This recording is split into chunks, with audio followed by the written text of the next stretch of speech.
안녕하세요. 반갑습니다. 오늘도 하나님의 이 변함없는 은혜에 그저 감사할 따름인 것 같습니다. 그럼 함께 기도하고 시작하겠습니다. 사랑의 주님, 감사합니다. 너무나 부족해서 어리석어서 평생 죄를 짓고 살아온 저를 주님 구원하시기 위해 주님의 하나밖에 없는 그 독생자를 이 땅에 보내주심으로 말미암아 저에게 영생의 소망을 이 땅에서 갖게 해주심에 진실로 감사드립니다. 지금도 많은 세상 사람들은 눈에 보이는 것을 쫓아 마음에 원하는 것을 쫓아 이 세상이 전부인 것처럼 살아가고 있습니다. 저희들은 그런 어리석음에 빠지지 않고 오직 주님의 그 진리 안에 참된 인생을 살게 하시니 진정 감사드립니다. 오늘도 변함없는 주님의 은혜로 주님의 교회 가운데로 불러주시니 그저 감사할 따름입니다. 오늘 주님께서 공급해 주시는 그 말씀과 그 은혜로 힘을 얻고 또 위로를 얻어서 이 세상 거짓된 것에 속지 않고 진리 가운데 거할 수 있도록 그 은혜에 감사하며 기뻐할 수 있도록 도와주시기를 간절히 기도합니다. 이 시간 공주 갈릴리 수양관에서 주님의 그 복음의 말씀이 선포되고 있습니다. 주님, 더욱더 은혜와 능력을 붙들어 주셔서 말씀을 듣는 모든 분들 그 주님의 사랑과 은혜를 깨달을 수 있도록 도와주시기를 간절히 기도합니다. 모든 시종을 오직 주님께만 의지합니다. 이 시간 헛되이 흘려보내는 것이 아니라 주님이 공급해 주시는 그 은혜를, 그 말씀을 마음에 새길 수 있도록 도와주시기를 기도합니다. 감사드리며 예수님의 이름으로 기도드렸습니다. 아멘. 저는 전주에서 왔습니다. 가까운 데서요. 오늘 아침에 왔어요. 전주도 가까이 있잖아요. 전주 북부교회 형제 자매님들과 마찬가지로 전주에 계신 우리 성도님들도 복음을 전하기 위해 주변에 이뤄진 영혼들, 가족들, 친구들, 이웃들에게 이 주님의 사랑과 은혜를 전하기 위해 노력을 많이 하고 있습니다. 가까운 전주 북부교회 형제 자매님들 이렇게 만나뵙게 되어서 하나님께 참 감사가 되고요. 기도가 많이 되는 것 같습니다. 저는 이렇게 건물을 이렇게 세를 내서 교제를 하신다고 해서요. 이렇게 많이 이렇게 열악하겠구나 생각하고 왔는데 너무 잘 돼 있어서 많이 놀랐어요. 너무 좋은 것 같습니다. 예, 솔직하게 말씀을 드렸는데 잘 말씀드리는 건지 모르겠습니다. 오늘은 하나님의 그 속성에 대해서 조금 묵상을 하면서요, 교훈을 얻어볼까 해요. 빛과 사랑이라는 주제로 하나님은 빛이시거든요. 하나님은 빛이시라. 그에게는 어두움이 조금도 없으시니라. 그리고 하나님은 사랑이시라 그랬거든요. 사랑이시라. 자, 먼저 하나님의 빛 대신 성품에 대해서 알아보도록 하겠습니다. 요한일서를 한번 찾아보겠습니다. 요한일서 1장입니다. 요한일서 1장 5절입니다.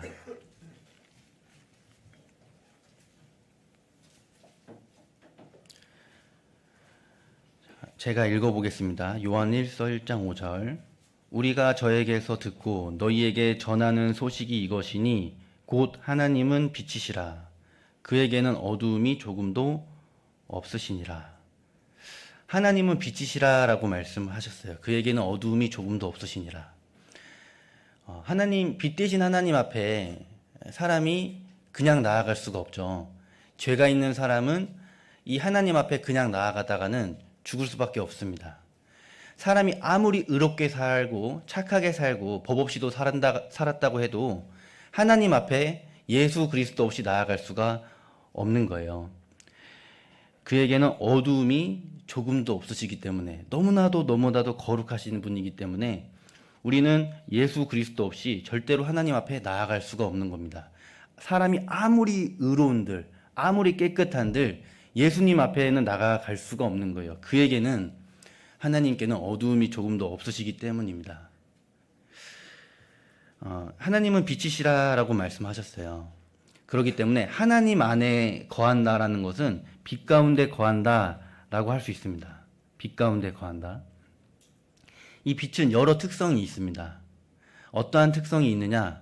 빛은 여러 가지 색이 있어요. 빛은 그냥 하얀 밝은 색이 아닌가요? 그냥 하얀색이 아닌가요?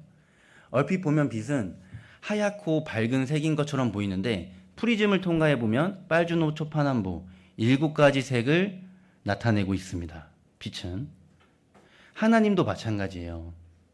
거룩하시고 점도 흠도 없으신 분, 그렇게 여겨질지 몰라도 성경을 통해서 우리가 하나님을 살펴보면 하나님의 다양한 모습, 여러 가지 모습을 살펴볼 수가 있습니다. 사랑의 하나님, 치유의 하나님, 눈물을 흘리시는 하나님, 진노하시는 하나님, 그렇죠? 죄를 반드시 심판하시는 하나님, 마음 아파하시는 하나님. 우리는 여러 가지 그 하나님의 모습을 성경을 통해서 볼 수가 있어요. 그런데 왜 하나님께서는 하나님의 다양한 그런 모습을 성경을 통해 우리에게 보여주실까? 생각을 해봤습니다. 왜 이러한 다양한 모습을 우리에게 보여주실까? 다양한 모습을 지닌 하나님께서는 우리의 다양한 모습을 충분히 이해해 주시고 받아주실 수 있음을 우리에게 말씀해 주시고 있다, 이렇게 생각이 돼요. 우리를 충분히 받아주실 수 있는 분, 우리를 충분히 이해해 주실 수 있는 분이 바로 하나님이십니다. 나의 이런 복잡하고 미묘한 이런 감정도 하나님은 알아주실까요? 어떻게 말로는 설명이 안 되고 어떻게 표현할 수 없는 여러 가지 인간관계, 여러 가지 내가 얽힌 상황, 풀리지 않는 그런 문제들, 내 삶 속에 있는 이런 어두움들, 누구도 이해해 주지 못할 것 같은 그런 부분을 하나님은 이해해 주실 수 있다라는 거예요. 우리는 성경을 통해서 하나님의 여러 가지 모습들을 통해서 하나님 정말 나를 이해해 주실 수 있겠구나 라는 그런 묵상을 해볼 수가 있는 겁니다. 주만 홀로 인생의 마음을 다 아심이니이다 그랬거든요. 주님은 다 아시거든요. 인생의 마음을 주님 홀로 아셔요. 그래서 하나님을 따르는 그리스도인들, 빛 가운데 거하는 그리스도인들은 무엇보다도 내 주변의 형제자매님들, 내 주변의 사람들을 이해하고 받아주는 것, 그것이 필요합니다. 그것이 바로 빛 가운데 거하는 그리스도인이다, 하나님을 따르는 그리스도인이다 라고 말씀드릴 수 있을 것 같습니다. 다양성을 이해해 주는 것이죠. 형제자매님들의 다양성을 판단하는 것이 아니라 이해하고 받아주고 용납해 주는 것, 그것이 바로 빛 대신 하나님을 섬기는 그리스도인의 참 모습이다 라고 말씀을 드릴 수 있는 겁니다. 로마서 15장을 한번 보시겠습니다. 로마서 15장입니다.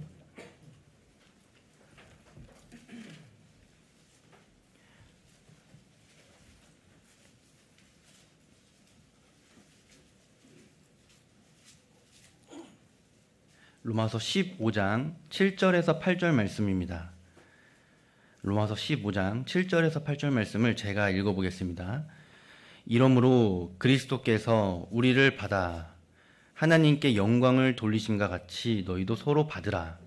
내가 말하노니 그리스도께서 하나님의 진실하심을 위하여 할례의 수종자가 되셨으니 이는 조상들에게 주신 약속들을 경고케 하시고 그리스도께서 우리를 받아 하나님께 영광을 돌리신 것 같이 너희도 서로 받으라 라고 말씀을 하신 겁니다. 서로 받으라. 주님이 나를 받아주셨듯이 너희도 서로 받아줘라. 부족한 부분을 받아주라고 말씀을 하신 거예요. 근데 저 형제님은 너무 센데요. 저 형제님은 너무 고집이 센데요. 저 자매님은 너무 흐지부지 하는데요. 너무 막 교회 일을 설렁설렁 하는데요. 그래도 받아줘야 되나요? 저 자매님 근데 너무 독특해요. 받아주기가 힘들어요. 그래도 받아줘야 되나요? 네. 그래도 받아줘야 된다는 거죠. 왜냐하면 그리스도께서 그 형제 자매님들을 받아주셨기 때문이잖아요. 자, 우리는 주님이 나를 받아주셨다라는 것을 잊으면 안 될 것 같습니다. 나 같은 사람을 받아주셨다. 주님이 나를 받아주시지 않았다라면 내가 어떻게 구원을 받을 수 있었겠으며 어떻게 이 주님의 몸된 교회 안에 거할 수 있었겠습니까? 주님이 나 같은 사람을 받아주셨기 때문에 나 같은 사람도 교회 안에 있는데 나도 그 주님, 나를 받아주신 주님을 바라보고 내 주변의 형제자매님들을 받아주는 것, 그것이 필요한 겁니다. 여기 보시면 8절에 내가 말하노니 그리스도께서 하나님의 진실하심을 위하여 할례의 수종자가 되셨으니, 할례의 수종자, 수종자는 수종 드는 사람을 말하는 거예요. 종, 노예를 말합니다. 할례의 수종자가 되었다. 예수님은 유대인들의 종이 된 거예요. 유대인들의 수종자가 된 겁니다. 왜? 유대인들을 받아서 그 유대인들을 하나님께 인도하기 위해서 기꺼이 종이 된 겁니다. 그리스도를 따르는 그리스도인들도 마찬가지다. 그리스도인들을 따르는 그리스도인들도 이러한 종의 모습이 있어야 된다라는 거예요. 종의 모습이. 종의 모습이 있어야만, 수종자의 모습이 있어야만 형제자매님들을 받아줄 수 있고 그들을 주님께로 인도해 줄 수 있기 때문입니다. 고린도후서 4장에 보면 우리가 우리를 전파하는 것이 아니라 오직 그리스도 예수의 주 되신 것과 또 예수를 위하여 우리가 너희 종된 것을 전파함이라. 예수를 위하여 우리가 너희의 종된 것을 전파한다 그랬어요. 바울 사도는. 우리가 너희의 종이 되었다. 왜? 예수를 위해서. 우리는 사람들의 종이 아니에요. 우리는 사람들의 종이 되지 말라고 했습니다. 우리는 오직 주님의 종입니다. 그리스도의 종. 그리스도의 종이기 때문에 기꺼이 사람들의 종이 될 수 있는 거예요. 그리스도의 종이기 때문에 형제자매님들을 섬길 수 있는 겁니다. 왜? 그리스도의 종이기 때문에. 그리스도가 그러한 삶을 사셨고 그러한 삶을 사신 그리스도가 이제는 우리가 그러한 삶을 살기를 원하시는 겁니다. 그래서 우리는 주님과 같은 마음을 품고 살아야 되는 거예요. 주님과 같은 마음. 너희 안에 이 마음을 품으라. 곧 그리스도 예수의 마음이니 그는 근본 하나님의 본체시나 하나님과 동등됨을 취할 것으로 여기지 아니하시고 오히려 자기를 비어 종의 형체를 가져 사람들과 같이 되셨고 종의 형체를 가지셨어요. 근본 하나님이신 그분이 우리를 위해 종의 형체를 가져 사람들과 같이 되었고 사람의 모양으로 나타나셨음에 자기를 낮추시고 죽기까지 복종하셨으니 그 십자가에 죽으심이라. 그러한 마음, 그리스도의 마음을 품고 살아야 되는 겁니다. 그리스도인들은. 이 바울 사도께서는 그래서 이 로마서를 시작할 때도 자기를 이렇게 소개하죠. 예수 그리스도의 종 바울은 사도로 부르심을 받아. 로마서 1장 1절 말씀입니다. 예수 그리스도의 종 바울은 사도로 부르심을 받았다.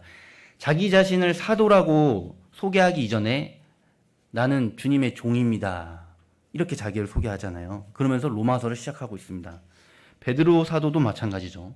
베드로후서 1장 1절에 예수 그리스도의 종과 사도인 시몬 베드로는 예수 그리스도의 종과 사도.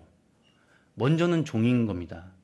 저는 먼저는 종입니다. 라고 베드로 사도도 자기를 그렇게 소개하고 있는 거예요.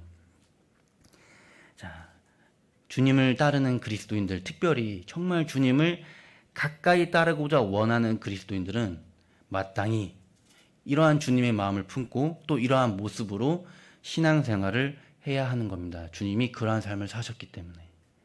그러죠. 여기서 중요한 것은, 정말 조심해야 되는 것은 내가 그러한 삶을 살아야 된다는 겁니다. 내가.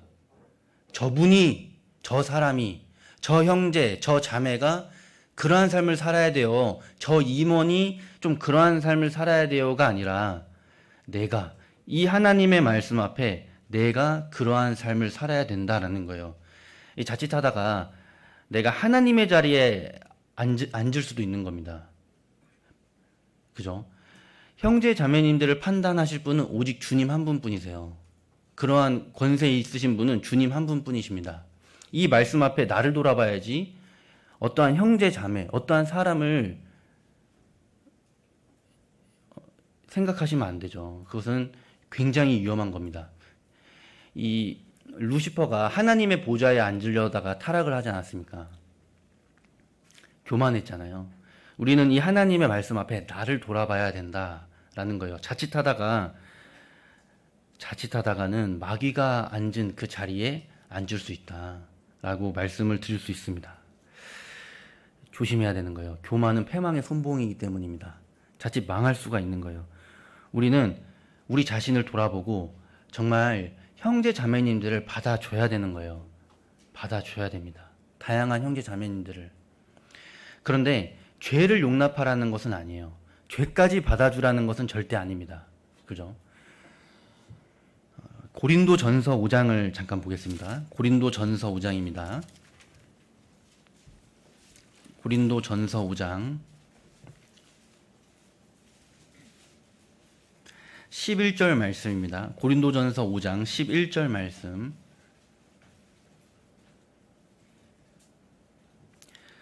이제 내가 너희에게 쓴 것은 만일 어떤 형제라 일컫는 자가 음행하거나 탐람하거나 우상숭배를 하거나 후욕하거나 술 취하거나 토색하거든 사귀지도 말고 그런 자와는 함께 먹지도 말라 함이라.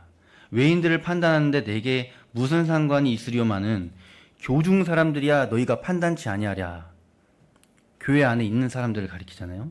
외인들은 하나님이 판단하시려니와 이 악한 사람은 너희 중에서 내어 쫓으라.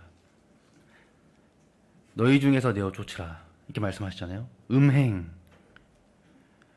교회가 음행을 용납할 수는 없죠. 그죠? 교회가 음행을 용납한다는 것은 교회의 정체성을 포기하는 겁니다. 교회는 세상과 구별된 거룩한 무리거든요. 굳이 언급할 필요가 없는 겁니다. 당연히 용납해서는 안 되는 거죠. 탐람, 재물 따위를 탐내는 것을 말합니다. 우상숭배, 하나님보다 더 사랑하는 것들, 후욕, 꾸짖고 욕하는 것들, 군림하려고 하는 그런 것들을 말하는 거죠. 술 취하거나, 이 술 취하면 안 되죠. 술 드시면 안 됩니다. 굉장히 상담을 많이 해요. 술을 아예 먹지 말라고요? 아예 술 먹으라는 말씀은 없잖아요. 우리 그리스도인들은, 우리 성도들은요, 세상의 빛과 소금이 돼야 돼요. 그리고 교회 안에서는 덕이 돼야 됩니다. 형제 자매님들의 본이 돼야 되고 모든 것이 덕이 되게 하라 이렇게 말씀하셨거든요. 술 먹는 것은 덕이 안 돼요. 제가 밤마다 술을 이렇게 먹는다고 생각해 보세요. 말이 됩니까? 용납해도 되겠습니까? 용납해서 안 되는 거예요. 교회를 위해서라도 용납을 해서는 안 되는 겁니다. 토색, 억지로 빼앗는 것. 자, 이런 사람들, 이 악한 사람은 너희 중에서 내어 쫓으라 이렇게 말씀을 하신 거예요. 빛은 다양한 색이 있어요. 빛은 다양성이 있습니다. 우리는 다양한 사람들을 받아주고 용납해 줘야 됩니다. 그렇다고 해서 빛이 어두울 수는 없는 거예요. 빛이 어두울 수는 없는 겁니다. 우리는 세상과 구별된 거룩한 무리입니다. 세상과 구별된 무리, 거룩한 무리. 이 다양성을 존중한다고 교회의 정체성을 포기할 수는 없는 겁니다. 그러잖아요. 이 하나님은 빛이시거든요. 이 빛의 특성 중 또 다른 하나는 빛은 어두움을 밝혀주는 특성이 있어요. 빛은 어두움을 밝혀줍니다. 이 죄가 있는 사람은요, 이 빛 대신 하나님 앞에 나아가길 꺼려해요. 사람은 어두움이 있거든요. 그런데 하나님은 빛이세요. 그래서 이 사람은 하나님이 없기를 바래요. 하나님이 없기를 바랍니다. 믿으려고 하지 않죠. 빛으로 나아가려고 하지 않아요. 왜냐하면 요한복음 3장에 보면 그 정죄는 이것이니 곧 빛이 세상에 왔으되 사람들이 자기 행위가 악함으로 빛보다 어두움을 더 사랑한 것이니라. 자기 행위가 악함으로 빛보다 어두움을 더 사랑한 거예요. 악을 행하는 자마다 빛을 미워하여 빛으로 오지 아니하나니 이는 그 행위가 드러날까 하며, 어두움이 있는 사람은 빛 대신 하나님 앞에 나아가려고 하진 않습니다. 죄성이 있기 때문에 본능적으로 하나님을 거부하는 마음이 있는 거예요. 하나님이 있으면 불편한 거예요. 양심은 하나님이 있다고 계속 소리를 치고, 양심은 하나님의 존재를 밝히 드러내는데, 이 세상에 있는 모든 것들이 하나님의 존재를 소리치고 있는데 내 자신의 어두움이 있다 보니까, 내 내면에 어두움이 있다 보니까 단정 짓는 거예요. 마음속으로 외면하는 겁니다. 하나님은 없다. 단정 짓는 거죠. 나름 편하게 살아보려고 발버둥을 치는 겁니다. 분명한 빛 앞에 숨는 거죠. 이 아담도, 창세기를 묵상해 보면 이 아담도 죄를 짓고 난 다음에 한 행동이 있어요. 하나님 앞에 선악과를 먹고 난 다음에 한 행동이 뭐냐면 하나님을 낯을 피해 숨은 거잖아요. 그죠? 하나님의 낯을 피해 숨은 겁니다. 자, 그 상황을 한번 살펴보겠습니다. 창세기 3장입니다. 창세기 3장.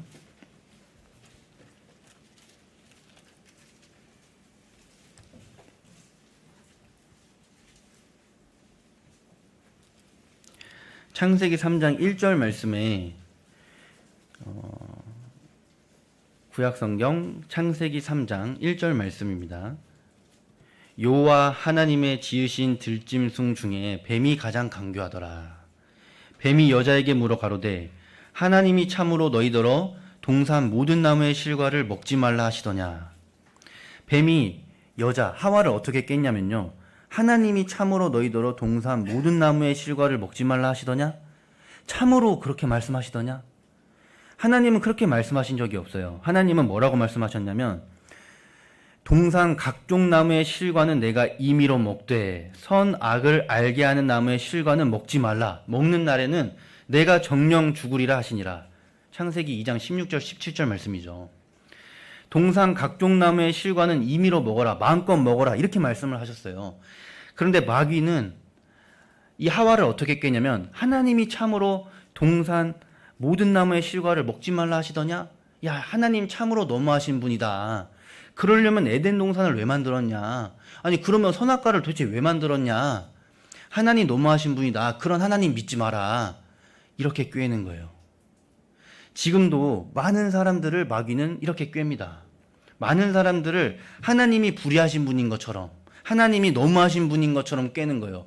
하나님 이것도 못하게 하고 저것도 못하게 하고, 이것도 죄라고 하고 저것도 죄라고 하고, 아니 그렇게 이것도 못하게 하고 저것도 못하게 할 거면 우리를 왜 만드셨느냐, 이 세상을 왜 만드셨느냐, 이렇게 꾀는 거죠. 하나님을 마치 너무하신 분인 것처럼, 모든 것을 주신 분, 너무하신 분으로 꾀는 겁니다. 자, 이 보면, 자, 어떤 부자가 있어요. 재산이 많아요. 땅도 많고 차도 막 여러 대 있고, 이러한 부자가 어떤 여인을 사랑했습니다. 그래서 프로포즈를 하는 거예요.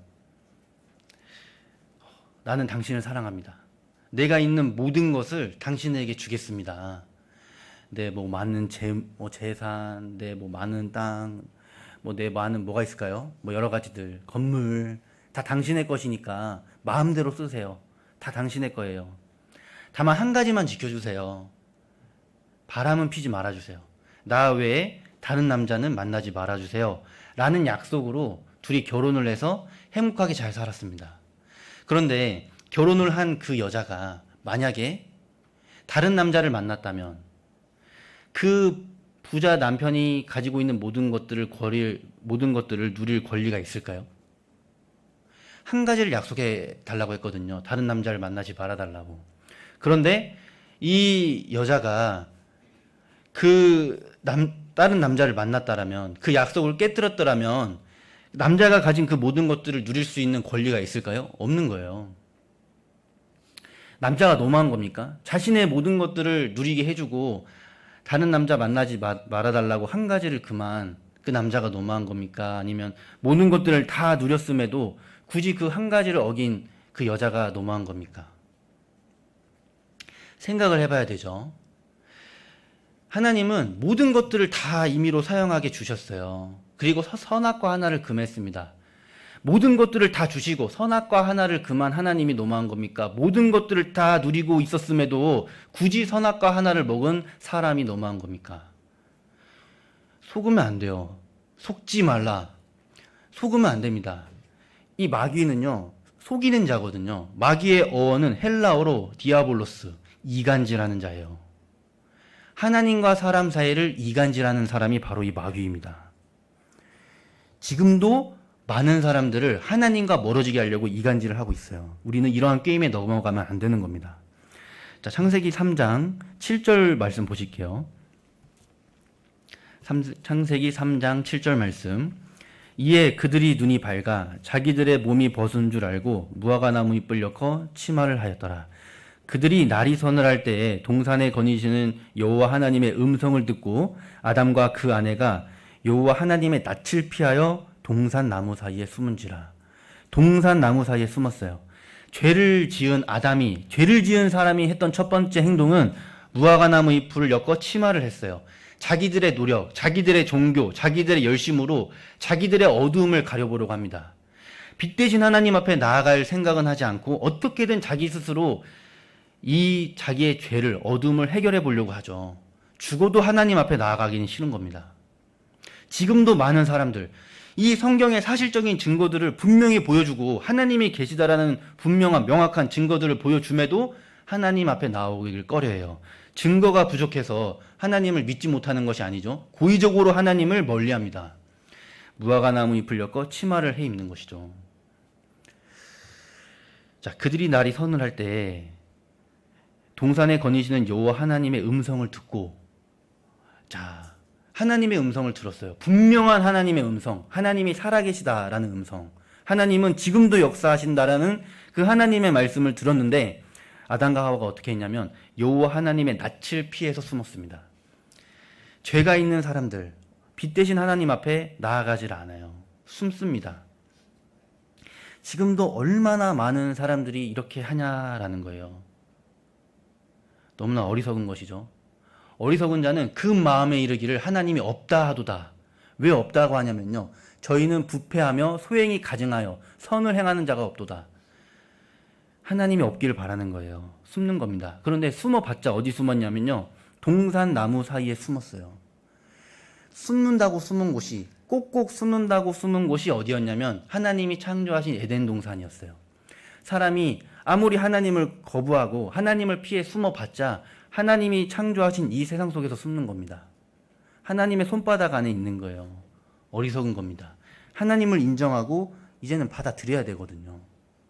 그것이 바로 정직한 것입니다. 자, 이 창세로부터 그의 보이지 아니하는 것들, 곧 그의 영원하신 능력과 신성이 그 만드신 만물에 분명히 보여 알게 되나니 그러므로 저희가 핑계치 못할지니라. 하나님 앞에 가서, 하나님, 제가 하나님 계신 줄 어떻게 합니까? 제가 무슨 교회를 다녀봤습니까? 제가 성경을 배워봤습니까? 먹고 사느라고 너무나 바빴는데 내가 하나님이 계신 줄 내가 어떻게 알았겠습니까? 라고 핑계할 수 없다. 분명히 말씀하셨죠. 그 만드신 만물에 분명히 보여 알게 되나니 그러므로 저희가 핑계치 못할지니라. 하나님이 만드신 세상에서 하나님이 만드신 모든 것들을 마치 내 것처럼 평생을 누리고 살았으면서 나 하나님 계신 줄 몰랐어요. 절대 그렇게 말할 수 없다. 그렇게 말씀하셨잖아요. 자, 그리고 12절에 보시면 아담이 가로되 하나님이 주셔서 나와 함께 하게 하신 여자, 그가 그 나무 실과를 내게 주므로 내가 먹었나이다. 그가 줌으로 내가 먹었나이다. 아담이 한 행동, 죄를 지은 아담이 한 그 행동, 핑계를 댔어요. 아니, 여자가 줘서 내가 먹었어요. 하나님, 내가 먹고 싶어서 먹은 것이 아니라 주는데 어떻게 안 먹습니까?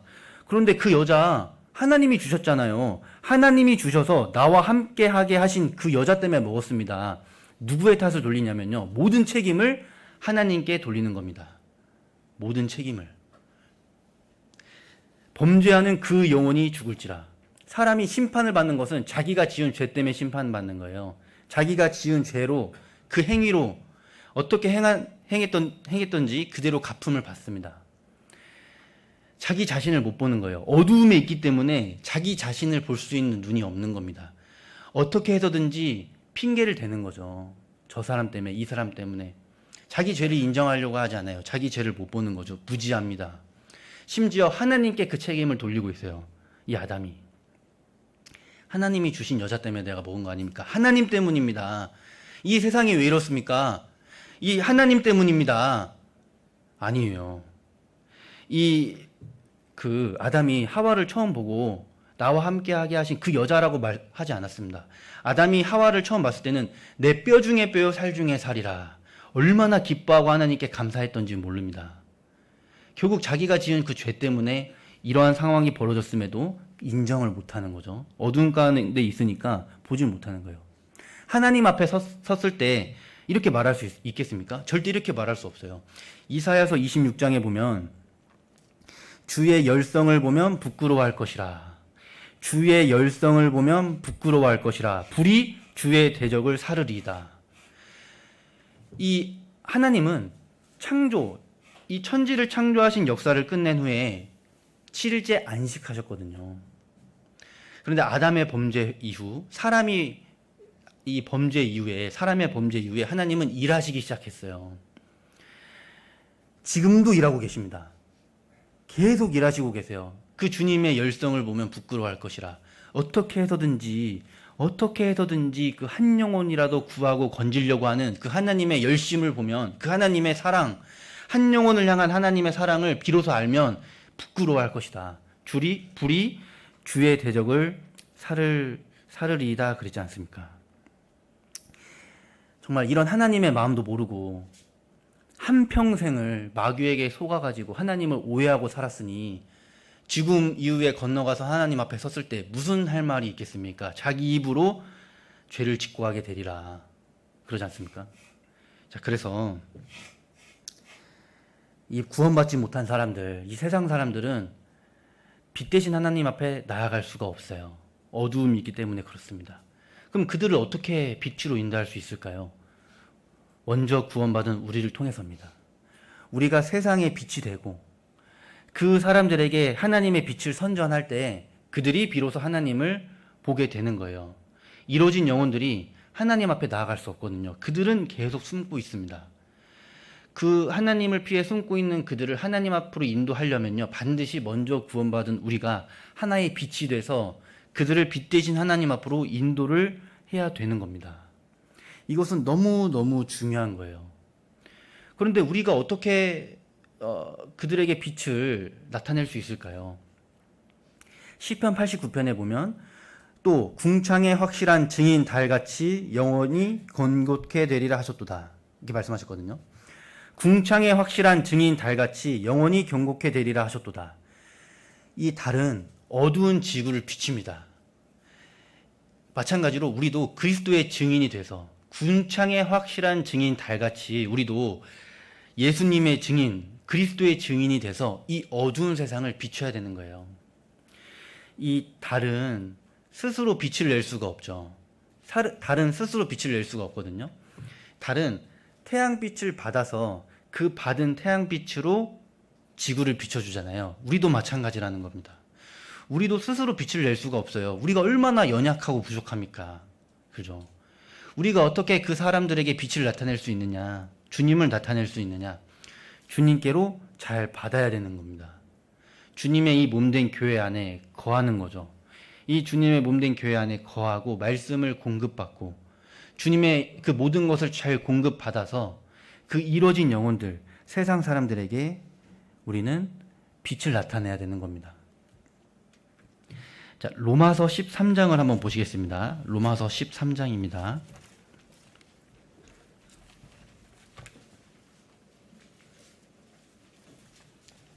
로마서 13장 12절 말씀입니다.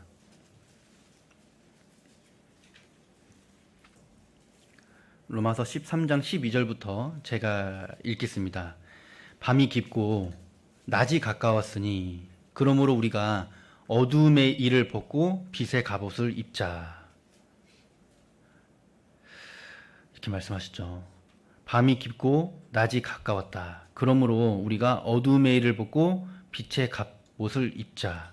낮에와 같이 단정히 행하고 방탕과 술 취하지 말며 음란과 호색하지 말며 쟁투와 시기하지 말고 오직 주 예수 그리스도로 옷 입고 정욕을 위하여 육신의 일을 도모하지 말라.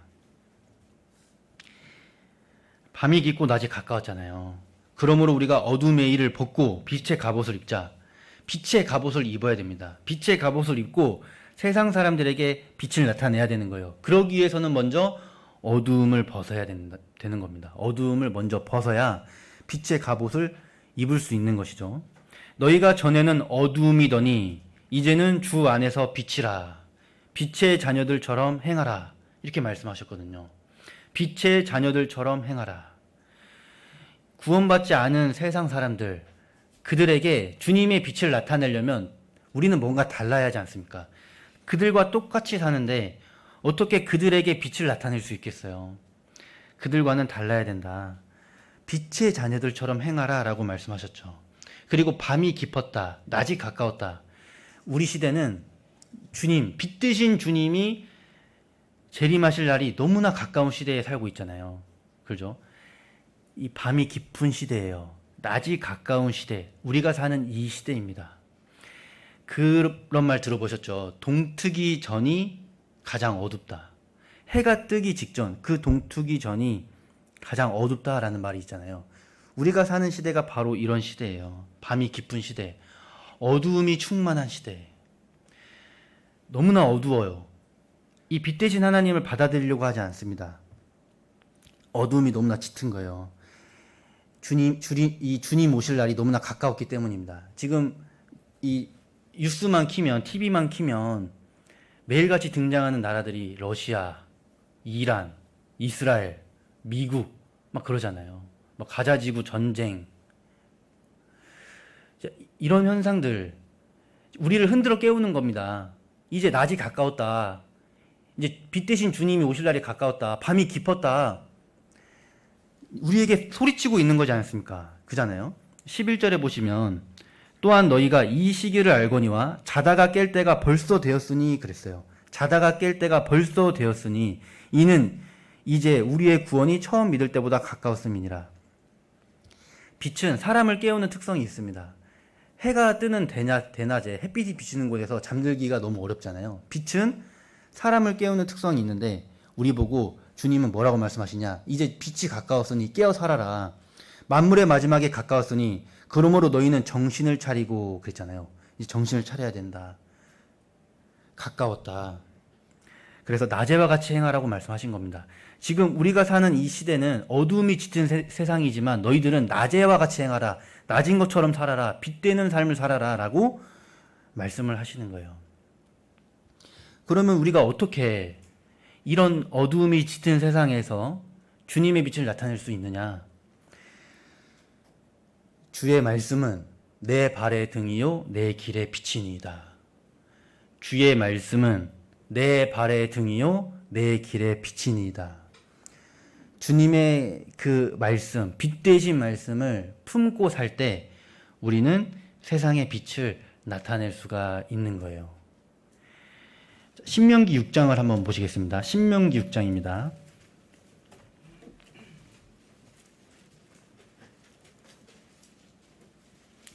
신명기 6장 6절 말씀입니다.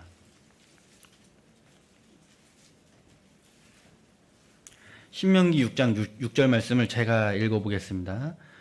오늘날 내가 내게 명하는 이 말씀을 너는 마음에 새기고 오늘날 내가 내게 명하는 이 말씀을 너는 마음에 새기고 마음을 마음에 새기고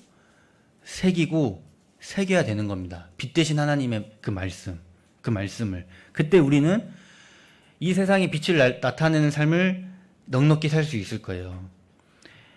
이 세상은 너무나 악하고 죄악이 충만하죠. 너무나 우리를 유혹하는 것들이 많아요. 우리를 어둠으로 몰아가는 것들이 너무나 많습니다. 이런 세상에서 어떻게 빛을 선전할 수 있을까요? 저희를 진리로 거룩하게 하옵소서. 아버지의 말씀은 진리니이다. 이 진리의 말씀을 마음에 새기고 붙잡는 생활을 통해서 우리는 이 어두운 세상과 구별되어서 이 어두운 사람들에게 빛을 나타낼 수가 있는 겁니다. 이것은 너무나 중요한 거예요. 신앙생활하는 데 있어서 이 말씀을 붙잡는 생활은 너무나 중요하다고 할 수 있습니다. 왜냐하면 우리의 이 상태는, 우리의 감정은 너무나 쉽게 변해요. 우리가 신앙생활을 왜 하죠? 우리가 신앙생활을 하는 이유는 하나님의 은혜에 감사해서 그 하나님의 은혜를 보답하려고 신앙생활을 하는 겁니다. 그런데 중요한 것은 우리는 그 마음이 늘 일정하지 못해요. 우린 너무나 연약하거든요. 어떠한 그 고난과 어떠한 상황, 그리고 어떠한 사람에 의해서 얼마나 상처받고 얼마나 마음에 문제가 되고, 우리는 하나님에 대한 그 은혜에 대한 그 감사를 늘 유지하며 살 수가 없어요. 우리의 마음은 늘 요동하고 흔들립니다. 우리의 마음은 늘 요동하고 흔들리는데 그럼 우리가 무엇을 붙잡아야 될까? 변하지 않는 말씀, 진리의 말씀, 견고한 말씀. 나는 흔들릴지 몰라도, 내 마음은 흔들릴지 몰라도 이 하나님의 말씀은 견고합니다. 변하지 않죠. 진리이기 때문에 그렇습니다. 그래서 이 진리의 말씀을 붙잡는 것은 너무너무나 중요한 겁니다. 우리는 매번 이 전도 집회 때마다 성경에 대해서 배우잖아요. 그죠? 배웠죠, 많이. 에덴 동산, 노아의 방주, 이스라엘의 환란과 역사, 마지막 시대의 징조, 마지막 시대에 일어날 일들, 이런 것들을 배웠어요. 전도 집회 때마다. 배울 때마다 확실한 것은 성경은 사실이고 하나님의 말씀은 진리라는 것입니다. 거짓이 없어요. 그러잖아요. 사실은 파헤치면 파헤칠수록 사실임이 드러나고, 거짓은 파헤치면 파헤칠수록 거짓임이 드러나게 되는 법입니다. 이 성경은 파헤치면 파헤칠수록 사실임이 드러나는 진리의 말씀이다라는 겁니다. 자, 이 진리의 말씀을 부정하는 것은 굉장히 어리석은 거죠. 자, 마치 이와 같습니다. 아침마다 해는 동쪽에서 뜨잖아요. 그죠? 근데 어떤 사람이 내일은 해가 서쪽에서 뜬다고 말을 하는 거예요. 그러면 내일은 해가 서쪽에서 뜰까요? 아니죠. 아무리 말해봐야 내일이 되면 어김없이 해는 동쪽에서 뜹니다. 그런데 이번에는 온 세상 사람들, 전 세계 70억, 80억 인구가 하나같이 내일은 해가 서쪽에서 뜬다고 하는 거예요. 그러면 내일은 해가 서쪽에서 뜰까요? 아니죠. 내일이 되면 어김없이 해는 동쪽에서 뜨죠. 사람이 내일은 해가 서쪽에서 뜨든지 동쪽에서 뜨든지 나는 관심이 없는데요. 그래도 내일이 되면 해가 동쪽에서 뜹니다. 왜냐하면 해가 동쪽에서 뜨는 것이 진리이기 때문에 그래요. 자, 어떤 사람이 성경이 거짓일 수도 있다고 하는 거예요. 에이, 성경이 다 사실이겠어? 거짓이야. 거짓도 있을 거야. 그래도 성경은 사실입니다. 전 세계 사람들, 온 세상 사람들이 성경은 거짓이라고 하나같이 말해도 어쩔 수 없이 성경은 사실인 거예요. 성경이 사실이든 거짓이든 난 관심 없어. 그게 무슨 상관이야. 나랑은 관심 없어. 라고 해도 어쩔 수 없이 성경은 사실입니다. 왜냐하면 아버지의 말씀은 진리니이다. 내 믿음과 상관없이 성경은 사실이고 반드시 성경대로 됩니다. 반드시 역사는 성경대로 흘러가고 내 개인의 운명도 반드시 성경대로 되는 거예요. 그렇기 때문에 이 하나님의 말씀을 외면하고 하나님의 말씀을 듣지 않고 이 말씀대로 살지 않는 그 인생은 굉장한 손해를 보게 되는 겁니다. 좀 더 나아가서 말씀드리면 그 인생만 손해를 보게 되는 거예요. 왜냐하면 반드시 하나님의 말씀대로 되기 때문입니다. 진리의 말씀이다 이겁니다. 우리는 이것을 마음에 새겨야 될 거예요. 변함없는 하나님의 말씀입니다. 사람이 어떻게 할 수 있는 게 아니에요. 그렇기 때문에 이 말씀을 받아들이는 것이 지혜인 것입니다. 아버지의 말씀은 진리니이다. 그래서 우리는 신앙생활 하는 데 있어서, 그리고 이 이뤄진 영혼들을 빛 가운데로 인도하는 데도 이 말씀을 붙잡고 의지해야 돼요. 시편 119편에 보면 이런 말씀이 있죠. 161편에 방백들이 무고히 나를 핍박하오나 나의 마음은 주의 말씀만 경외하나이다. 이런 말씀이 있어요. 방백들이 무고히 나를 핍박하오나 나의 마음은 주의 말씀만 경외하나이다. 주변의 상황이 어두워도, 주변의 사람들이 어두워져도, 내가 지금 처한 상황이 굉장히 칠흑 같은 어두움에 빠져들어도 그 빛 대신 하나님의 말씀, 주의 말씀은 내 발의 등이요 내 길의 빛이니이다. 그 말씀만 바라보는 그런 믿음이 필요한 겁니다. 그 말씀만 따르는, 어떠한 오해를 받아도 어떠한 핍박을 받아도 말이죠. 그러한 삶을 사는 사람이 있어요. 성경에 많은 사람이 그러한 삶을 살았지만 특별히 다니엘이 그러했습니다. 이 페르시아의 신하들이 이 다니엘을 시기했잖아요. 그래가지고 이 다니엘을 무고히 핍박했습니다. 어떻게든 흠을 찾아내려고 했어요. 흠을 찾아내서 다니엘을 곤란에 빠뜨리려고 했죠. 근데 아무리 흠을 찾아봐도 다니엘에게는 흠이 없었어요. 다니엘에게 흠이 있었다라고 한다면 한 가지, 하나님을 섬기는, 하나님을 믿는 신앙이 있었습니다. 그래서 이 페르시아의 신하들이 이 다니엘을 핍박하려고 어떻게 하냐면요, 페르시아의 왕을 찾아가서 금령을 세우게 되죠. 왕 이외의 어떠한 사람이나 신을 섬기면 사자굴에 던져 넣읍시다 라는 금령을 세우게 되지 않습니까? 그리고 왕은 그 조서에 어인을 찍습니다. 다니엘은 자신이 이제 앞으로 하나님을 섬기면, 전에 했던 대로 하나님을 향해 기도를 하면 사자굴에 던져 넣게 된다는 사실을 잘 알았어요.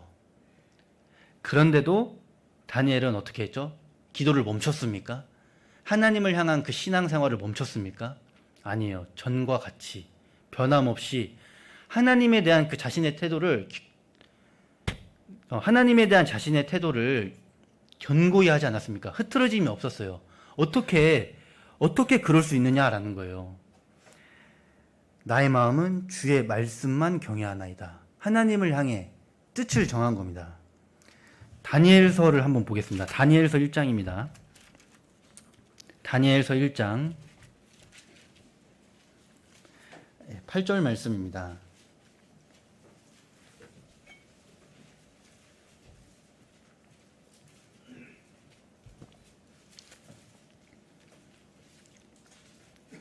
다니엘서 1장 8절 말씀에 제가 읽어보겠습니다. 다니엘은 뜻을 정하여 왕의 진미와 그의 마시는 포도주로 자기를 더럽히지 아니하리라 하고 자기를 더럽히지 않게 하기를 환관장에게 구하니. 다니엘은 뜻을 정했다. 차라리 사자굴에 들어가면 들어갔지 하나님을 배반하진 않겠다. 그 빛 대신 하나님의 말씀을 거절하지 않겠다, 거역하지 않겠다라는 그 뜻을 정한 거예요. 결국은 다니엘은 사자굴에 들어갔습니다. 사자굴에 들어갔죠. 이 사자굴이 의미하는 게 무엇이겠습니까? 근신하라 깨어라 너희 대적 마귀가 우는 사자같이 두루다니며 삼킬 자를 찾나니 그랬잖아요. 너희 대적 마귀가 우는 사자같이 두루다니며 삼킬 자를 찾는다. 이 사자굴이 의미하는 게 무엇이겠습니까? 우리가 사는 이 세상이잖아요. 마귀가 권세 잡은 이 세상, 우는 사자같이 두루다니며 삼킬 자를 찾는 이 세상, 사자들이 득실득실대는, 마귀들이 득실득실대는 이 세상이 바로 사자굴인 것입니다. 이런 세상에서, 이런 마귀가 역사하는 세상에서, 죄악이 충만한 세상에서 우리를 유혹하는 것이 이렇게 많은데 어떻게 하나님만 바라보고 살 수 있죠? 그게 가능합니까? 어떻게 빛 대신 하나님의 뜻을 쫓으며 살 수 있죠? 어떻게 구별돼서 살 수 있죠? 그게 가능하긴 합니까? 어떻게 마음을 지킬 수 있죠? 사람이 사자굴에 들어갔어요. 살아나온 것이 가능합니까? 살아나오는 것이 가능해요? 가능합니다. 다니엘은 사자굴에 들어갔는데 살아서 나왔어요. 굶주린 사자들이 득실득실대는 사자굴에 다니엘은 들어갔는데 다니엘이 살아서 나왔습니다. 이 세상에서 정말 하나님을 섬기고 사는 것이 가능합니까? 정말 하나님만 바라보고 사는 게 가능합니까? 정말 그 어두운 그들에게 빛을 나타내는 삶이 그것이 가능합니까? 가능합니다. 다니엘도 사자굴에서 살아서 나왔잖아요. 가능한 거예요. 하나님과 함께하면, 하나님이 함께 하시면은 가능한 겁니다. 불가능한 게 아니다 이겁니다. 다니엘은 살아서 나왔어요. 이것은 어떠한 비유의 말씀이 아닙니다. 역사적인 사실이고 사건이에요. 실제 다니엘은 사자굴에 들어갔지만 살아서 나왔어요. 우리들도 마찬가지입니다. 이 죄악이 충만한 사자굴 같은 이 세상에서 주님을 위해 살 수 있어요. 하나님이 함께 하시면 충분히 할 수 있습니다. 넉넉히 이기느니라 이렇게 말씀하셨거든요. 넉넉히 이기느니라. 겨우겨우 이겨내는 것이 아니고요. 넉넉히 이기는 겁니다. 하나님이 함께 하시면은 할 수 있는 것입니다. 다니엘은 뜻을 정했기 때문에 할 수 있었어요. 뜻을 정했기 때문에. 이 세상이나 세상에 있는 것들을 생각지 말라. 누구든지 세상을 사랑하면 아버지의 사랑이 그 속에 있지 아니하니 이는 세상에 있는 모든 것이 육신의 정욕과 안목의 정욕과 이생의 자랑이니 이는 다 아버지께로 쫓아온 것이 아니요 세상으로 쫓아온 것이라. 이 세상도 그 정욕도 지나가되 오직 하나님의 뜻을 행하는 이는 영원히 거하느니라. 오직 하나님의 뜻을 행하는 이, 그 하나님의 뜻, 다니엘은 그 하나님의 뜻을 정한 거예요. 어두움에 속하지 않겠다. 빛 안에 속하겠다. 빛 안에 속해서 이 어두운 세상에 빛을 나타내겠다라는 뜻을 하나님 앞에 정한 거예요. 다니엘서 12장을 보시겠습니다. 12장. 다니엘 12장 3절 말씀입니다. 다니엘 12장 3절 말씀. 지혜 있는 자는 궁창의 빛과 같이 빛날 것이요 많은 사람을 옳은 대로 돌아오게 한 자는 별과 같이 영원토록 비치리라. 별과 같이 영원토록 비치리라. 하나님을 향해 선한 뜻을 품었던 그 다니엘, 이 세상에서 빛되는 삶을 살겠다. 그것이 비록 어렵고 힘들어도 나는 세상의 빛이 되겠다 라고 뜻을 정한 그 다니엘, 별과 같이 영원토록 비치게 되는 거예요. 별과 같이. 하나님은 그러한 뜻을 품은 사람들 절대로 손해보게 안 하십니다. 반드시 갚아주시고 이 땅에서도 갚아주시고 영원한 천국에서, 영원한 그 천국에서 상상할 수 없을 정도로 갚아주시는 겁니다. 영원토록. 그리고 이 땅에서도 마찬가지예요. 하나님은 이 땅에서도 하나님을 향해 선한 뜻을 품는 그 사람들을 도와주십니다. 여호와의 눈은 온 땅을 두루 감찰하사 전심으로 자기에게 향하는 자를 위하여 능력을 베푸시나니 그랬거든요. 다니엘을 도와주셨어요. 자, 이 다니엘을 생애를 살펴보면 히브리 포로였어요. 아시죠? 히브리 이 포로로 바벨론으로 끌려가잖아요. 어린 나이에. 그 포로가 어떻게 됩니까? 하나님을 향해 뜻을 품은 그 포로가 바벨론의 총리가 되잖아요. 그 바벨론 왕이 다니엘에게 전국을 다스리게 하죠. 자, 페르시아 시대가 됐어요. 페르시아의 왕은 어떻게 하죠? 이 다니엘을 온 도를 치리하는 총리를 삼습니다. 어떻게 그럴 수 있죠? 보통 왕이 바뀌잖아요. 왕이 바뀌면은 자, 바벨론의 느부갓네살, 그죠? 벨사살, 그리고 페르시아의 고레스, 다리오, 이 왕들이 바뀌면 보통 자기 측근으로 이 신하들을 바꾸거든요. 그러잖아요. 심지어 왕들이 바뀌고 심지어 나라가 바뀌었어요. 제국이 바뀌었습니다. 통치하는 나라가 바뀌었는데도 다니엘은 어때요? 계속 사람들에게 귀히 여김을 받고 귀히 쓰임을 받잖아요. 이게 어떻게 가능하냐 이 말입니다. 나라가 바뀌었는데 하나님이 함께 하신 거예요. 다니엘과 함께 하신 겁니다. 이 세상에 빛의 역할을 할 수 있도록 누가 도와주시는 거냐면 하나님이 도와주시는 거예요. 사람들은 다니엘을 보고 하나님의 존재를 분명히 알 수 있었던 겁니다. 아, 다니엘은 하나님이 함께 하시는구나. 하나님이 함께 하시지 않으면 저럴 수가 없다.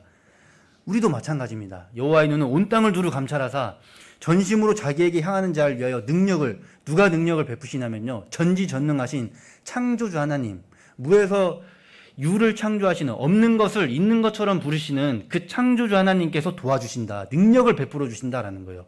그 창조주의 능력이 하나님을 향해 뜻을 품은 그 사람에게 나타나는 겁니다. 빛이 되는 거예요. 넉넉하게 이기는 겁니다. 자, 그리고 말씀드릴 부분이 사랑이에요. 하나님은 빛의 하나님이십니다. 그리고 사랑의 하나님이세요. 사랑의 하나님. 요한 1서 4장을 보겠습니다. 요한 1서 4장입니다.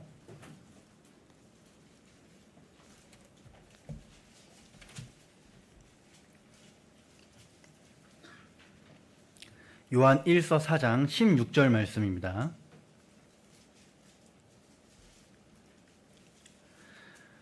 신약성경 392페이지입니다. 요한 1서 4장 16절 말씀입니다. 제가 읽겠습니다. 하나님이 우리를 사랑하시는 사랑을 우리가 알고 믿었노니 하나님은 사랑이시라. 사랑 안에 거하는 자는 하나님 안에 거하고 하나님도 그 안에 거하시느니라. 하나님은 사랑이시라 그랬습니다. 하나님은 사랑이시라. 분명히 말씀하셨죠. 자, 하나님 안에 거하고 있습니다. 하나님을 섬기고 있습니다. 하나님을 위해 살고 있습니다. 라고 말을 한다면 반드시 그러한 삶을 사는 사람의 모습 속에는 반드시 사랑이 나타나야 된다라는 거예요. 하나님을 위해 살고 있습니다. 나는 하나님 안에 있습니다. 나는 하나님을 섬기고 있습니다. 라고 말은 하지만 정작 그 삶의 모습 속에 사랑을 나타내는 모습이 없다면 사실은 하나님과는 상관없는 삶이다. 라고 말씀드릴 수가 있어요. 왜냐하면은 하나님은 사랑이시거든요. 하나님은 사랑 그 자체입니다. 그렇기 때문에 하나님의 일꾼들은 반드시 사랑을 나타내는 삶을 살아야 되는 거예요. 9절을 보시면 요한일서 4장 9절에 보시면 하나님의 사랑이 우리에게 이렇게 나타난 바 되었으니 하나님이 자기의 독생자를 세상에 보내심은 저로 말미암아 우리를 살리려 하심이니라. 하나님이 우리를 어떻게 사랑하셨냐? 자기의 독생자를 내어주셨어요. 하나님이 나를 어떻게 사랑하셨냐면 자기의 하나밖에 없는 아들을 내어주셨습니다. 자기의 하나밖에 없는 이 자녀를 내어주는 것은요, 쉬운 게 아니잖아요. 사실 쉬운 게 아닌 정도가 아니라요, 불가능한 겁니다. 많은 사람의 생명이 달려있다 해도 내 자식을, 내 자녀를 희생시키는 것은 그것은 사실 불가능한 거예요. 그런데 하나님이 나를 어떻게 사랑하셨냐면 나를 위해서 자기의 하나밖에 없는 자녀를 죽는 데까지 내어주셨다. 이렇게 말씀을 하고 있는 겁니다. 나를 살리시려고. 그런데 많은 사람들을 위해서, 많은 사람들의 생명을 위해서 자기 자녀를 내어줄 수도 있을 거예요. 어떤 사람은. 정말 많은 사람이 살 수 있다면. 인류의 모든 사람들, 역사 가운데 모든 사람들의 생명이 달려있다라면 자기의 자녀를 너무나 마음이 찢어지지만 자기의 자녀를 내어줄 수도 있을 겁니다. 그런데 많은 구더기들을 위해 자기 자녀를 내어줄 수 있는 사람은 없어요. 절대 없습니다.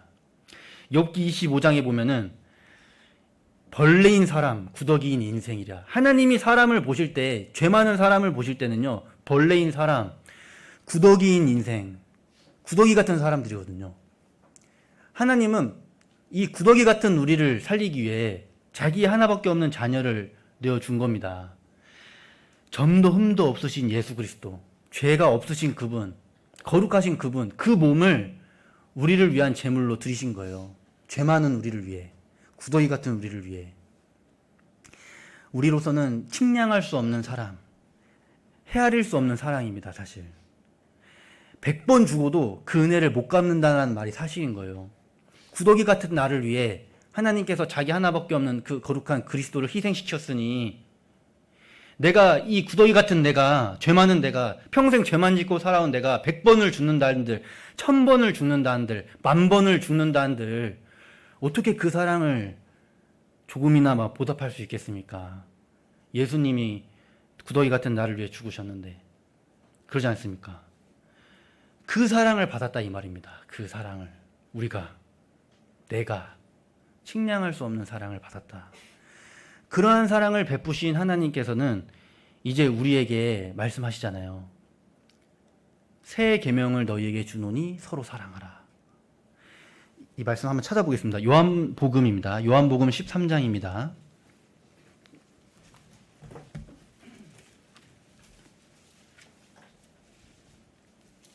요한복음 13장 34절 말씀. 신약성경 171페이지입니다. 요한복음 13장 34절 말씀.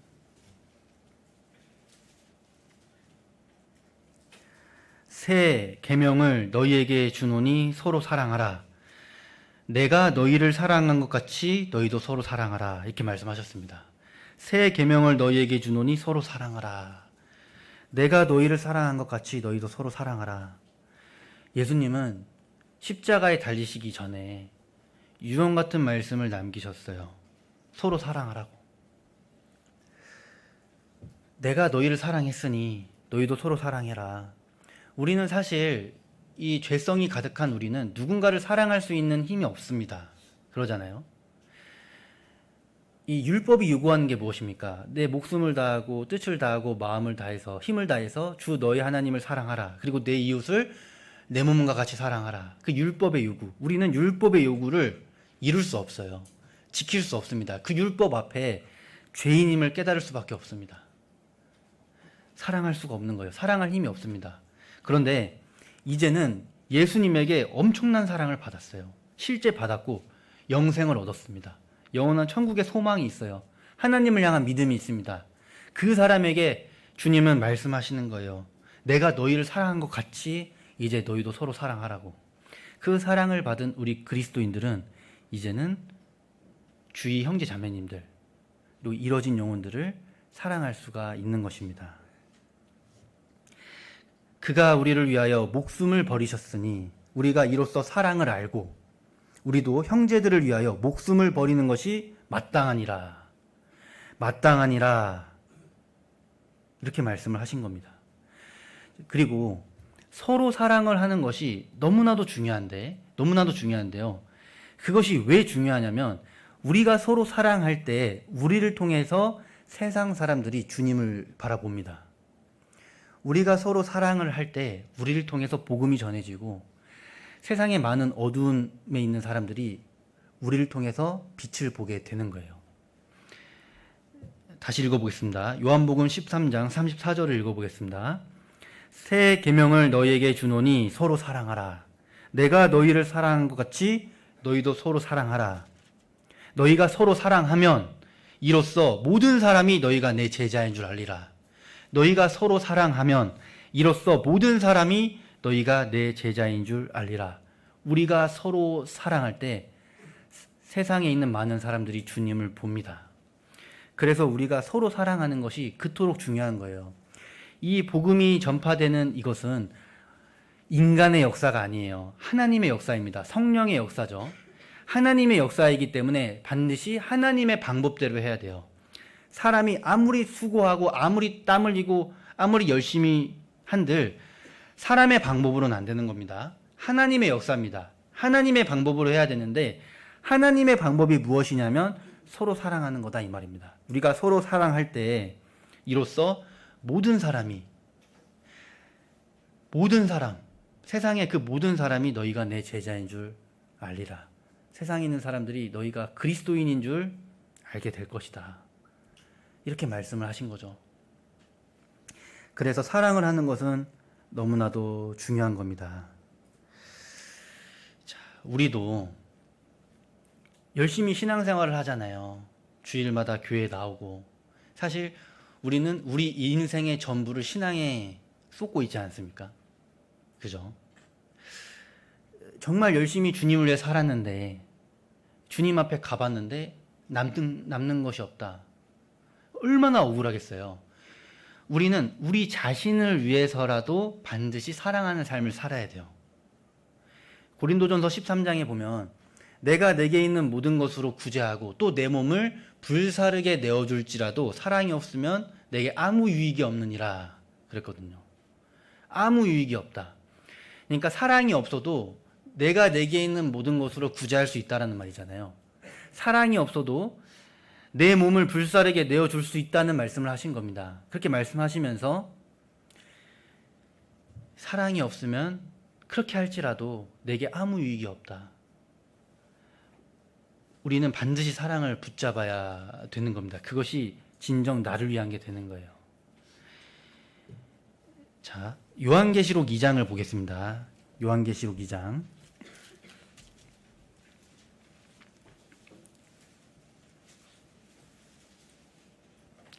요한계시록 2장 1절부터 제가 읽어보겠습니다. 요한계시록 2장 1절부터 에베소 교회의 사자에게 편지하기를 오른손에 7뼈를 붙잡고 7금초대 사이에 다니시는 이가 가라사대. 주님이시죠. 일곱 근초대 사이에 다니시는 이는 예수님이십니다. 내가 내 행위와 수고와 내 인내를 알고 또 악한 자들을 용납지 아니한 것과 자칭 사도라 하되 아닌 자들을 시험하여 그 거짓된 것을 내가 드러낸 것과 또 내가 참고 내 이름을 위하여 견디고 게으르지 아니한 것을 아노라. 그러나 너를 책망할 것이 있나니 너의 처음 사랑을 버렸느니라. 그러므로 어디서 떨어진 것을 생각하고 회개하여 처음 행위를 가지라. 만일 그리하지 아니하고 회개치 아니하면 내가 내게 임하여 내 촛대를 그 자리에서 옮기리라.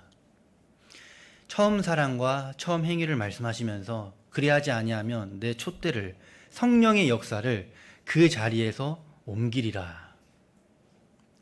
사랑을 통해 주님은 역사하십니다. 사랑을 통해 주님을 역사하신 거예요. 사랑이 빠져 있으면은 아무것도 아니다. 아무리 훌륭한 총도요, 조준을 하면 백발백중이에요. 조준한 대로 정확하게 관역을 꿰뚫습니다. 그런데 정작 총알이 없다면 그 총이 무슨 의미가 있겠습니까? 너무나도 좋은 차가 있어요. 외제차입니다. 엑셀을 밟는 대로 나가요. 그런데 정작 기름이 없다면 그 좋은 차가 무슨 의미가 있겠습니까? 그리스도인들에게 교회에 사랑이 빠져 있다면 그것이 무슨 의미가 있겠느냐? 지금 이것을 말씀하신 거잖아요. 이 에베소 교회의 성도들 너무나 훌륭했어요. 그죠? 내 행위와 수고와 내 인내를 안다. 주님이 알아주셨어요. 악한 자들을 용납지 아니한 것과 구별된 삶, 철저히 구별된 삶을 살았습니다. 자칭 사도라 하되 아닌 자들을 시험하여 그 거짓된 것을 드러낸 것, 또 내가 참고 내 이름을 위하여 견디고 게으르지 않았어요. 얼마나 성실했던지 부지런했던지 열심으로는 흠이 없었어요. 그런데 책망을 받았죠. 처음 사랑을 버렸습니다. 처음 사랑. 주님의 그 사랑을 깨달았을 때의 그 내 처음 마음, 그 기쁨과 감사, 그 넘치는 기쁨과 감사, 그 어떠한 것도 문제가 되지 않았잖아요. 그 뭐가 문제가 됩니까? 주님이 나를 위해 죽어주셨고 내 마음에 주님의 사랑이 이루어졌고 주님이 나를 그렇게까지 사랑해 주셨는데 뭐가 문제가 돼요? 그 마음, 어떤 것도 문제가 되지 않는 마음. 이제 주님이 나와 함께 하시면 그걸로 족합니다. 주님만 나와 함께 하시면, 내 삶에 주님만 계시다면 나는 족합니다. 어떠한 것도 문제가 되지 않습니다. 라는 그 마음. 어떠한 조건을 바라는 것이 아닌, 그죠? 어떠한 대가를 바라는 것이 아닌, 어떠한 직분을 바라는 것이 아닌, 그저 주님만 계시다면, 주님이시라면 그걸로 만족하고 그걸로 기뻐하는 그 마음을 말씀하시는 거잖아요. 주님은 그 마음을 보기를 원하시는 거예요. 그리고 그러한 마음을 품는 사람을 통해서 주님은 지금도 오늘도 역사하시는 겁니다. 이 사랑은 눈에 보이지 않아요. 사랑은 눈에 보이지 않기 때문에 우리는 모릅니다, 사실. 우리는 나타나는 것을 보고 판단하잖아요. 나의 보는 것은 사람과 같지 아니하니 사람은 외모를 보거니와 나 여호와는 중심을 보느니라. 하나님은 중심을 보시거든요. 사랑은 눈에 보이지 않습니다. 교회를 유지하고 복음을 전하는 것은 사랑이에요. 우리는 사실 모릅니다. 우리는 나타나는 것만 보기 때문에 몰라요. 하지만 주님은 아시죠. 주님은 누구를 통해 역사하시냐? 사랑을 통해. 우리는 모르지만, 하나님은 아시죠. 마지막에 하나님의 심판대 앞에 설 때, 모든 성도들 가운데 우리가 서게 될 때, 하나님 앞에 서게 될 때, 하나님은 사랑으로 교회를 섬긴 사람, 사랑으로 전도한 사람, 사랑으로 봉사한 사람, 그 사람을 정말 가장 존귀케 하실 겁니다. 그 사람을 가장 영광스럽게 하실 거예요. 지금은 우리는 모릅니다. 교회 가운데 누가 사랑으로 주님을 섬기고 있고 누가 정말 순수한 마음으로 주님을 위해 일하고 있는지 사실 우리는 몰라요. 하지만 주님 앞에 서게 되는 그날, 모든 성도들 앞에 서게 되는 그날에 주님은 그 사람을 높이고 가장 존귀하게 하시고 영원히 영광스럽게 별과 같이 비치게 하실 거예요. 그 날이 지금 우리 앞에 너무나 다가왔습니다. 우리는 사랑을 하기 위해 힘써야 될 겁니다. 하나님은 사랑이시라라고 말씀하셨거든요. 자, 그래서 우리가 이 미움은 다툼을 일으켜도 사랑은 모든 허물을 가리우는 거잖아요. 그래서 형제 자매님들의 허물을 최대한 가리워 주려고 하고 형제 자매님들을 더욱더 세워 주려고 하고, 그러한 삶 속에 우리의 삶을 통해 사랑이 나타나는 이제 그러한 형제 자매님들이 되셨으면 너무나 좋겠습니다. 오늘 이 빛을 나타내는 삶, 그리고 사랑을 나타내는 이 삶을 통해서 하나님에 대해서 이렇게 묵상을 해봤어요. 우리도 이 주님 오실 날이 너무나 가까운 이 시대에 주님을 온전히 섬기고 주님을 온전히 따르다가 주님 오시는 그날 이 하나님 앞에서 정말 위로를 얻고 정말 그 하나님께 영광을 받는 그러한 북북교회, 전주 북북교회 형제 자매님들이 되시기를 기도하겠습니다.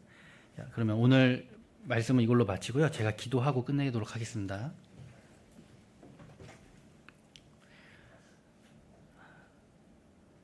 빛 되시고 또 사랑 되시는 하나님 아버지 감사합니다. 오늘도 변함없는 은혜로 주님 말씀 묵상할 수 있도록 도와주시고 또 주님의 몸된 교회에 거할 수 있게 도와주심에 감사드립니다. 저희들을 통해 주님의 밝은 빛이 세상에 나타나고 세상의 어두운 가운데 거한 그 많은 사람들이 주님 앞으로 나아가길 원합니다. 저희들 그 하나님의 사랑 마음에 품고 그 사람들에게 사랑을 나타낼 수 있도록 도와주시고 저희들을 붙들어 주시기를 간절히 기도합니다. 모든 것 저희들 계획하고 행하는 중에 주님께서 앞서 행해 주시고 은혜를 덧입혀 주시기를 기도합니다. 우리들 가운데 어려움 중에 있는 우리 형제 자매님들, 병 중에 있는 형제 자매님들, 고난 중에 있는 형제 자매님들, 위로가 필요하신 그분들 주님께서 능히 위로해 주시고 힘을 더해 주시기를 기도드리며 삶의 순간순간 늘 함께 해 주셔서 주님께서 붙들어 주시기를 간절히 기도합니다. 오늘 남은 일정도 주님의 은혜에 부탁을 드리며 예수님의 이름으로 기도드렸습니다. 아멘.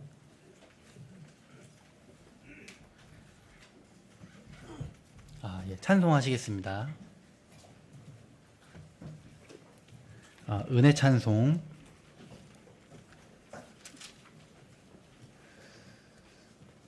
몇 장이었죠? 247장. 죄송합니다. 자, 그럼 237장입니다. 237장입니다.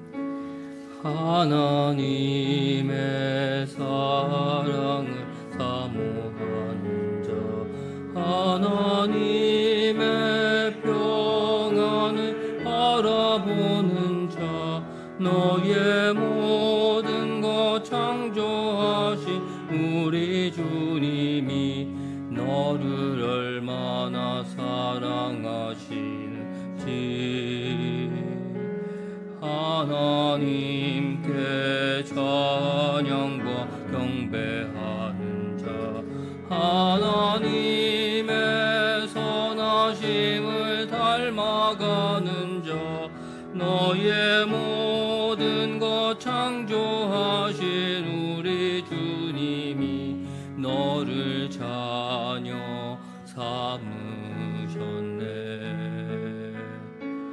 하나님 사랑의 눈으로 너를 어느 때나 바라보시고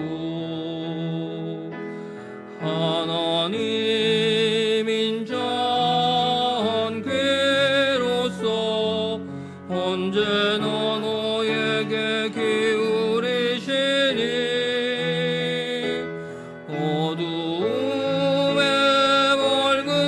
빛을 비춰주시고 너의 적은 신음에도 응답하시니 너는 어느 곳에 있든지 주를 향하고 주만 바라볼지라.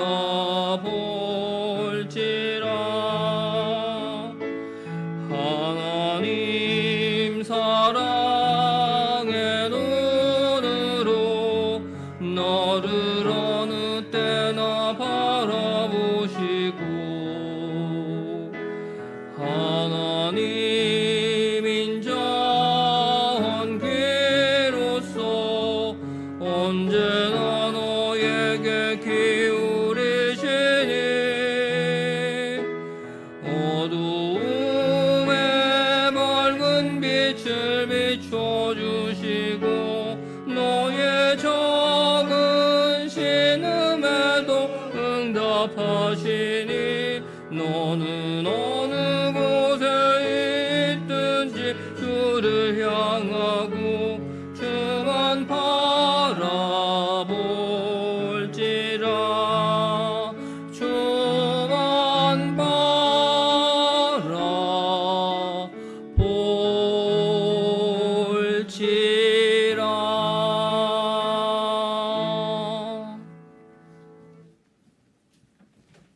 예, 봉사회장님 광고 해주시겠습니다.